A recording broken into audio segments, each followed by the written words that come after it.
कोणाला हाक मारायची झाल्यास आपण त्या व्यक्तीला नावाने हाक मारतो किंवा पिंट्या, सोनू, बबली अशा टोपण नावाने घरातील मंडळी आपल्याला आवाज देतात। पण मी तुम्हाला आता असं म्हटलं की आपल्या भारतात असे एक गाव आहे जिथे नावाने नाही तर शिट्टीने बोलवतात।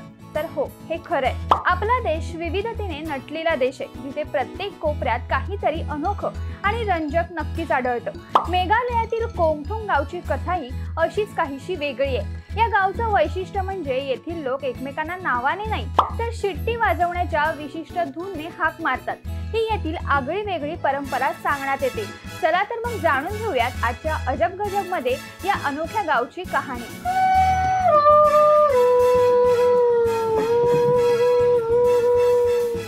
कोंगथोंग असे या गावचं नाव आहे। या गावाला व्हिस्लिंग विलेज म्हणूनही ओळखलं जातं। मेघालयची राजधानी शिलाँग पासून 60 किलोमीटर अंतरावर हे गाव आहे। इथे प्रत्येक मुलाच्या जन्मानंतर त्याची आई त्यासाठी एक खास धून तयार करते। ही धून त्या व्यक्तीची ओळख बनते आणि त्याला या सुराने हाक मारली जाते, ज्याला स्थानिक भाषेत जिंगरावाई लोवेई असं म्हणतात। या गावातील लोकांना 2 नावं ठेवण्यात येतात, एक नॉर्मल नाव आणि एक शिट्टीतील ट्यून। या गावची लोकसंख्या सुमारे 700 आहे। त्यानुसार गावात 700 वेगवेगळे सूरही आहेत, म्हणजेच प्रत्येक व्यक्तीचा स्वतःचा असा सूर वेगळा आहे आणि याच सुरातून गावातील लोक एकमेकांना हाक मारतात। खरं तर शिट्ट्यांचा आवाज दूरवर गुंजतो आणि लोकांना ऐकू येतो, यामुळेच ही पद्धत येथे अत्यंत प्रभावी मानली जाते। या गावात तुम्हाला सकाळपासून संध्याकाळपर्यंत केवळ शिट्ट्यांचाच आवाज ऐकू येतो।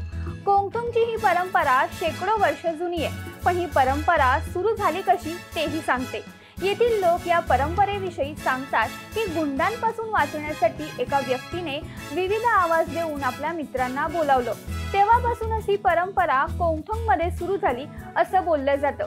या गावची परंपरा ही अनोखी असली तरी बाहेरील टुरिस्टना येथे वावरणं थोडं कठीणच जातं, कारण गावातील लोक स्वभावाने लाजाळू आहेत आणि बाहेरच्या लोकांशी सहजपणे मिक्स होत नाहीत। यात यांचा संवाद हा शिट्टीमार्फतच होतो, म्हणूनच ही परंपरा बाहेरच्या लोकांसाठी रोमांचक पण आव्हानात्मक ठरते। तुम्हाला या गावच्या अनोख्या परंपरेविषयी काय वाटतं हे आम्हाला नक्की कमेंट करून कळवा आणि अशाच नवनवीन आणि माहितीपूर्ण व्हिडिओसाठी ओनली मानिनीला सबस्क्राईब करायला विसरू नका।